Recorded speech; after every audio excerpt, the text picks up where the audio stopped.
Hello friends, a great welcome to my channel. I am Poonam Dua. With me today you are going to cover another very important prose by the most popular Indian personality M.K. Gandhi, Playing the English Gentleman. These are the contents of the video. We will analyze the full text. तो आपको भी पूरा text ही देखना है क्योंकि कहीं से भी कोई भी लाइन आपको आइडेंटिफिकेशन के लिए आ सकती है. And in the end we will also understand how can you write your answer in exam. Mahatma Gandhi. The birth year 1869 and he was assassinated in 1948. इनका इंट्रोडक्शन सभी जानते हैं. बहुत ही पॉपुलर पॉलिटिकल लीडर थे, एक्टिविस्ट थे, lawyer थे, जिन्होंने काफ़ी इंपॉर्टेंट रोल प्ले किया to achieve India's independence. And the text that we are going to cover is Playing the English Gentleman, which is taken from the autobiography of Gandhi, The Story of My Experiments with Truth. Originally Gujarati में लिखा गया था और महादेव देसाई ने translate किया था English में. गांधी जी ने अपनी लाइफ के बारे में लिखा है. In particular this chapter playing the English gentleman, उनकी life as a student England में किस तरीके की रही थी. हम में से हर कोई कभी ना कभी किसी ना किसी को किसी ना किसी तरीके से कॉपी करने की कोशिश करता है. यही बात सैमुअल जॉनसन के एक कोट से प्रूव होती है. इस कोट से आप अपने ऐसे की शुरुआत कर सकते हैं. Almost all absurdity of conduct arises from the imitation of those whom we cannot resemble. अंदर कहीं ना कहीं एक चाहत होती है कि एक ऐसे पर्सन के जैसा बना जाए जिसके जैसा बनने की कैपेसिटी शायद हम नहीं रखते. सैमुअल जॉनसन की ये कोट ही हमारी आज की थीम है, हमारे इस प्रोज की थीम है प्लेइंग द इंग्लिश जेंटलमैन. ये देखिए टाइटल है. इंग्लिश जेंटलमैन प्ले करने की कोशिश की गांधी जी ने दिल से, दिमाग से और बायोलॉजिकली थे तो वो इंडियन ही. किस तरीके से बन सकते थे एक इंग्लिश जेंटलमैन, कैसा पीयर प्रेशर आया उनके ऊपर कि उन्होंने सोचा कि मुझे इंग्लिश लोगों की तरह बिहेव करना है. बट अल्टीमेटली ही अंडरस्टूड कि it is not possible. I am an Indian by heart. So introduction देखते हैं पहले, फिर फुल टेक्स्ट करेंगे. Playing the English Gentleman is an account of Gandhi's efforts to mingle in English society. For being the English gentleman, he does several things such as wearing all things like he wears a new suit and also tries to learn dancing, violin, elocution, you can say the accent of the people over there, but all in vain. किसी का कोई फायदा नहीं हुआ. After some days he realized that he was a student and he ought to go on with his studies. मैं यहाँ imitation के लिए थोड़ी आया हूँ, मैं यहाँ पढ़ने के लिए आया हूँ. This realisation made him aware of his study. He stops trying to become English gentleman and begins to concentrate on his study, something that a student should do. 2021 में आपको ये लाइन्स आ चुकी हैं इस प्रोज से और जब आप पूरा वीडियो देखेंगे तो आराम से आइडेंटिफाई कर पाएंगे. मैं बार बार स्ट्रेस कर रही हूँ कि पूरा वीडियो देखिए, फुल टेक्स्ट करेंगे तभी फुल यूटिलाइजेशन होगा आपकी स्टडी का. शॉर्टकट से कोई बेनिफिट नहीं मिलेगा आपको. This is a subjective exam. तो कमेंट्स में मुझे बताइएगा ये लाइन किस कंटेक्स्ट में लिखी गई हैं. पहले पूरा टेक्स्ट एक बार पढ़ लेते हैं. तो अब हम कवर करने जा रहे हैं फुल टेक्स्ट. फुल टेक्स्ट आपको भी कवर करना है, एक एक लाइन समझनी है, एक एक लाइन को याद रखना है. आई नो बहुत कुछ है पढ़ने के लिए, और भी सब्जेक्ट्स हैं और भी टॉपिक्स हैं, लेकिन आपको ये तो करना ही पड़ेगा. There is no other option. High profile exam है तो प्रिपरेशन भी उसी लेवल की ही करनी पड़ेगी. चलिए टेक्स्ट की शुरुआत करते हैं. My faith in vegetarianism grew on me from day to day. Salt's book whetted my appetite for dietetic studies. Salt इन राइटर की बात करेंगे जिनकी बुक्स पढ़कर गांधी जी को वेजिटेरियनिज्म के बेनिफिट्स के बारे में पता चला. I went in for all books available on vegetarianism and read them. One of these, Howard Williams' The Ethics of Diet, was a biographical history of the literature of humane dietetics from the earliest period to present day.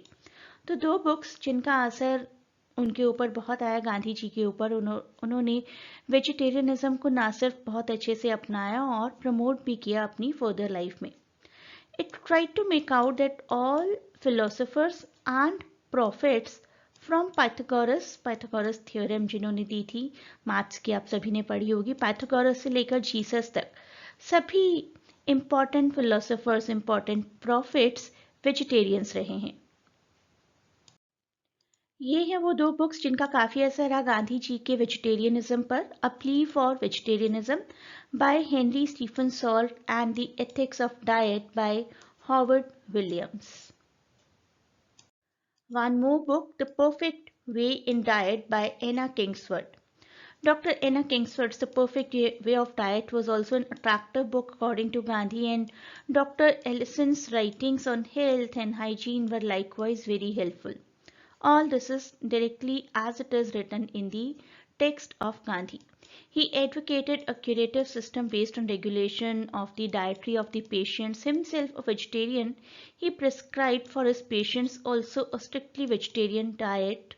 The result of reading all this literature was that dietetic experiments came to take an important place in my life. Gandhi ji ने बड़े शौक से किताबें पढ़ी और vegetarian होना चाहिए बहुत एंकरेज हुए इस फैक्ट के लिए। Health was the principal consideration of these experiments to begin with, but later on religion became the supreme motive. तो गांधी जी की लाइफ में अलग अलग फेजेस आए। एक फेज ऐसा था when he was mad about being vegetarian, and एक फेज ऐसा था he was inclined more towards religion. at present उनका वेजिटेरियनिज्म वाला फेज चल रहा है। इसके बाद गांधी जी कहते हैं कि मीनवाइल मेरे एक फ्रेंड ने मेरी चिंता करना नहीं छोड़ा। His love for me led him to think that if I persisted in my objections to meat eating, I should not only develop a weak constitution but should remain a duffer because I should never feel at home in English society. तो मेरे friend ने सोचा कि English society में रहते हुए भी तुम मीट नहीं खाओगे तो यहाँ की सोसाइटी में एडजस्ट कैसे होगी? You will be called a duffer. When he came to know that I had begun to interest myself in books on vegetarianism, he was afraid lest these studies should muddle my head. जैसे हम कहते हैं ना किसी को तुम्हारा दिमाग खराब हो गया है, तो दोस्त ने भी यही कहा कि ये स्टडीज तुम्हारा दिमाग मॉडल कर देंगी. That I should fritter my life away in experiments, forgetting my own work and become a crank. He therefore made one last effort to reform me. तो एक दोस्त जिसको पसंद नहीं आया मेरा वेजिटेरियनिज्म की तरफ झुकाव, उसने पूरी कोशिश की कि मुझे परसुएट किया जाए कि this way you will not be able to mingle in the English society, you are just muddling up your head, you will be lost in your experiments और अपना असली काम भूल जाओगे और बिल्कुल क्रैंक बन जाओगे। और मुझे और अच्छे से रिफॉर्म करने की, नॉन वेजिटेरियनिज्म की तरफ लाने की कोशिश शुरू हो गई। एक पॉपुलर रेस्टोरेंट का मेंशन आएगा यहाँ पर, Holborn restaurant. So that friend one day invited me to go to theatre. Before the play, we were to dine together at the Holborn restaurant. To me, palatial place and the first big restaurant I had been to since leaving the Victoria Hotel. तो मेरे लिए तो बहुत बड़ी जगह थी ये. The stay at that hotel had scarcely been a helpful experience, for I had not lived there with my wits about me. तो मेरे लिए इतने बड़े बड़े होटल्स में आना रहना, पहले ही मुझे ऐसा एक्सपीरियंस पसंद नहीं आ रहा था, मैं डिनर करने के लिए इतने बड़े रेस्टोरेंट में आया हूँ. The friend had plan to take me to this restaurant, evidently imagining that modesty would forbid any questions. तो मेरे फ्रेंड ने सोचा हुआ था कि अगर इतने बड़े रेस्टोरेंट में मुझे ले आएंगे तो फिर मैं कोई क्वेश्चन करूँगा ही नहीं. And it was a very big company of diners in the midst of which my friend and I sat sharing a table between us. तो हम बैठ गए उस बड़े से रेस्टोरेंट में, एक बड़ी सी टेबल के एक तरफ मैं, एक तरफ मेरा दोस्त. अब सबसे पहले सर्व हुआ सूप और गांधी जी जानना चाहते थे वेजिटेरियन है कि नॉन वेजिटेरियन है. हिम्मत नहीं हुई दोस्त से पूछने की. I therefore summoned the waiter. Waiter को बुलाया. My friend saw the moment and sternly asked across the table what was the matter. क्या बात है, वेटर को क्यों बुलाया? With considerable hesitation, I told him that I wanted to inquire if the soup was a vegetable one. You are too clumsy for decent society, तुम इस decent society के civilisation के लायक ही नहीं हो। He passionately exclaimed, if you cannot behave yourself you had better go feed in some other restaurant and await me outside, कहीं बाहर जाकर खाओ और बाहर जाकर मेरा इंतजार करो। दिस डिलाइटेड मी, बस इतना सुनना था। गांधी जी खुश हो गए and he says out I went, बाहर चला गया मैं। There was a vegetarian restaurant closed by but it was closed, so I went without food that night. उस रात मुझे बिना खाना खाए रहना पड़ा। I accompanied my friend to the theatre but he never said a word about the scene I had created, ना उस दोस्त ने कुछ कहा और ना ही मेरे पास कुछ कहने के लिए था। That was the last friendly tussle we had and it did not affect our relations in the least. तो एक छोटी सी नोकझोंक कह सकते हैं इसको, जिसने हमारे रिलेशनशिप पर थोड़ा भी इम्पैक्ट नहीं किया in future. I could see and appreciate the love by which all my friends' efforts were actuated, and my respect for him was all the greater on account of our differences in thought and action. तो Gandhi ji said कि I could see not a persuasion not a force but a concern in the eyes of my friend. तो मुझे नजर आया कि जो कुछ भी वो कर रहे थे शायद वो उनका कंसर्न था मेरे लिए। So instead of keeping any negative thoughts I increased the respect for him in my eyes. फिर गांधी जी को लगा कि काफ़ी ऑकवर्ड फील करवा दिया शायद मैंने अपने दोस्त को, उसको मेंट करने की थोड़ी कोशिश की जा रही है। I decided that I should put him at ease, that I should assure him that I would be clumsy no more but try to become polished and make up for my vegetarianism by cultivating other accomplishments which fitted one for polite society. ठीक है, vegetarianism तो I cannot give up, लेकिन कुछ और करने की कोशिश करूँगा जिससे ऐसा लगे कि मैं यूरोपियन सोसाइटी में फिट हो रहा हूँ। And for this purpose I undertook the all too impossible task of becoming an English gentleman. तो एक इंग्लिश पर्सन बनने के लिए जो कुछ भी मैं कर सकता था मैंने पूरी कोशिश की वो सब करने की। उसी डायरेक्शन में सबसे पहला स्टेप कपड़े। The clothes after the Bombay cut that I was wearing were thought unsuitable for English society and I got new ones at the army and navy stores. तो जो कपड़े मैं इंडिया से लाया था अपने साथ वो शायद यहाँ की सोसाइटी के लिए सूटेबल नहीं थे, वहाँ के स्टोर्स पर मैंने जाना शुरू किया। I also went in for a chimney pot hat costing 19 shillings। उस टाइम पर 19 shillings एक बहुत बड़ा अमाउंट था। Not content with this, I wasted 10 pounds on an evening suit made in Bond Street, जो कि एक फैशन स्ट्रीट भी जानी जाती है, the centre of the fashionable life in London, and got my good and noble hearted brother to send me a double watch chain of gold. तो अपने भाई को कहा कि मुझे एक गोल्ड चेन पहुंचा दे वॉच के लिए। तो मैंने फैशनेबल बनने की, अपने आप को फैशनेबल बनाने की बहुत कोशिश की। It was not correct to wear a ready-made tie and I learned the art of tying one for myself. तो रेडी टू वियर टाई पहनना भी आउट ऑफ फैशन था, तो टाई को किस तरीके से टाई करना है वो भी मैंने सीख लिया था। इसके बाद गांधी जी कहते हैं कि इंडिया में तो मिरर देखना भी एक लग्जरी है। घर घर में उस टाइम पर इस तरीके से मिरर्स नहीं हुआ करते थे जैसे आजकल होते हैं, और सजना संवरना was not too much in vogue. While in India, the mirror had been a luxury permitted on the days when the family barber gave me a shave. जिस दिन फैमिली का बाबर आकर शेव किया करता था उसी दिन मुझे मिरर देखने को मिलता था इंडिया में। तो Here I wasted 10 minutes every day before a huge mirror watching myself arranging my tie and parting my hair in the correct fashion. तो यहाँ पर तो मैं रोज़ कम से कम 10 मिनट तो खुद को मिरर में निहारने में ही बिताता था। My hair was by no means soft and every day it meant a regular struggle with the brush to keep it in position. Hair soft नहीं थे, ब्रश से बार बार ठीक करना पड़ता था, और जब भी हैट पहनता था या उतारता था तो हाथ ऑटोमेटिकली बालों को एडजस्ट करने में लग जाते थे। तो कितना बड़ा ये टास्क था इन अ पॉलिश्ड सोसाइटी कि हाथों को मैंने अपने कितना एक बड़ा काम सौंप रखा था कि जब कभी भी टाइम होगा मेरे हाथ मेरे बाल ठीक करेंगे।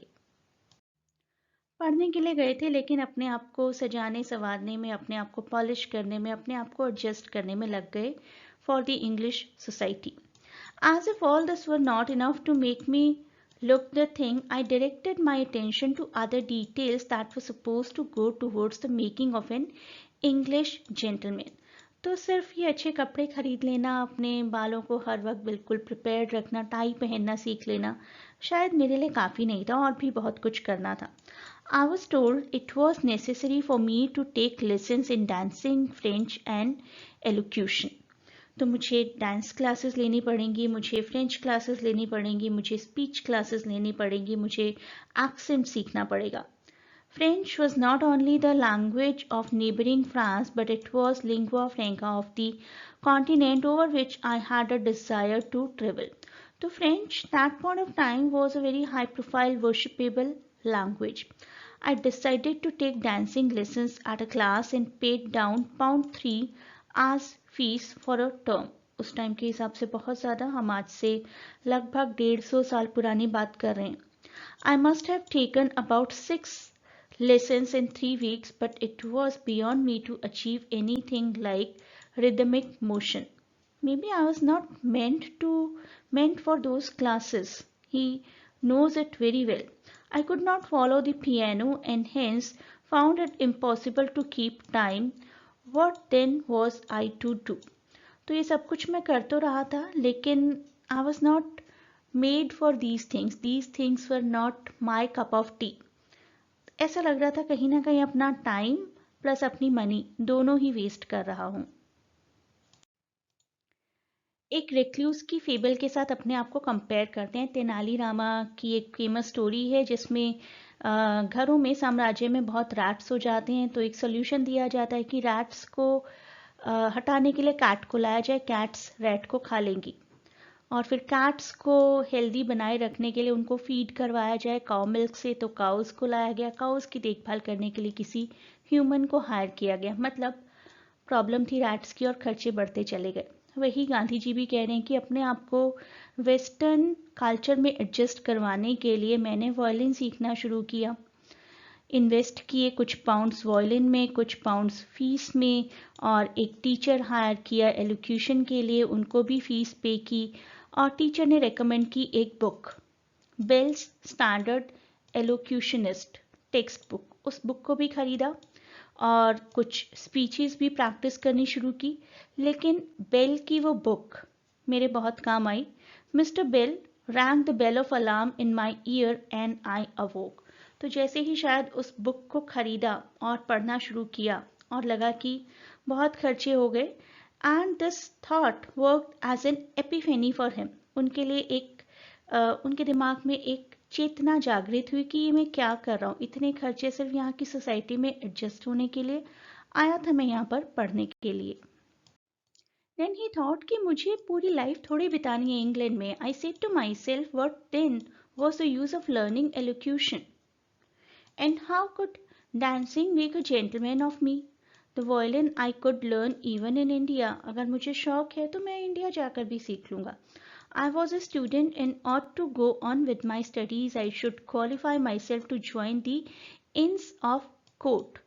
मैं वकालत करने के लिए, वकालत पढ़ने के लिए यहाँ पर आया हूँ. यहाँ का एक्सेंट सीखने के लिए नहीं, यहाँ का डांस सीखने के लिए नहीं, यहाँ वायलिन सीखने के लिए नहीं. If my character made a gentleman of me, so much the better. Otherwise, I should forgo the ambition. अगर मेरा कैरेक्टर मुझे कहता है कि मैं एक जेंटलमैन बन जाऊंगा तो मैं बन जाऊंगा. जेंटलमैन बनने की डेफिनेशन इंग्लिश एक्सेंट में बात करना नहीं है. जेंटलमैन बनने की डेफिनेशन वायलिन सीखना नहीं है. जेंटलमैन बनने की डेफिनेशन डांस सीखना नहीं है. मेरा रियल एम्बिशन कहीं मैं इस चक्कर में भूल ना जाऊं. डांसिंग, एक्सेंट और वायलिन, इनके लिए ऐसे विचार मेरे दिमाग में आते रहे. तो सबसे पहला काम मैंने क्या किया, I express them in a letter which I address to the elocution teacher, requesting him to excuse me from further lessons. I had taken only 2 or 3. I wrote a similar letter to the dancing teacher and went personally to the violin teacher with the request to dispose of the violin for any price. किसी भी price पर violin को बेच दिया जाए. काफ़ी friendly थी वो टीचर और उन्होंने मेरी बात को समझा और मुझे एंकरेज किया. I told her that I was pursuing a false ideal. ये इन्फैचुएशन डांस के लिए, वायलिन के लिए, लैंग्वेज के लिए 3 महीने तक मेरी इन्फैचुएशन बनी रही और ड्रेस सेंस के लिए पंक्टिलियसनेस मेरी काफ़ी सालों तक बनी रही. But any how I became a student. So this is the conclusion that can be drawn from the whole prose. Gandhi does go some way in order to give off the appearance of an English gentleman. तो थोड़ा effort तो उन्होंने किया English gentleman बनने के लिए. Going as far as getting dancing lessons, changing his attire, learning the violin, getting elocution lessons, all of which Gandhi hopes will help him to fit in with his surroundings and be accepted by others. We can say simply to be peer pressure. However, there does come a point when Gandhi realizes that he is living a lie, a false life, a false notion, in that he is not only fooling himself but also denying his tradition or the fact that he is an Indian and not an English man. And after that, he persuaded only studies. I hope अब आप लोग आराम से इस text को identify कर पाएंगे जिसकी बात मैंने शुरुआत में की थी, और इस तरीके से आपको अपना आंसर लिखना शुरू करना चाहिए. This is an extract from essay by this person. कोई भी नाम, कोई भी टाइटल आ सकता है यहाँ पर जिससे भी कोई पर्टिकुलर पैसेज लिया गया है. छोटा सा मीनिंग बता दीजिए उस पैसेज का और किस सिचुएशन में ये पैसेज अपीयर होता है आपके इस पर्टिकुलर प्रोज में. That is it. इतना ही करना है आपको. अच्छे से समझ जाएंगे हर वीडियो को तो ज़रूर कर पाएंगे, बिल्कुल ही आराम से कर पाएंगे. वीडियोस पर अपने कमेंट्स देना मत भूलिए. कमेंट्स आप लोग जब प्रोवाइड करते हैं ना तो एक एंकरेजमेंट आता है, एक किक मिलता है और वीडियोस और सोर्स मटेरियल्स आपके लिए क्रिएट करने का. Otherwise it feels very monotonous. तो जो भी इस वीडियो को देख रहा है प्लीज़ अपने कमेंट्स ज़रूर लिखिए.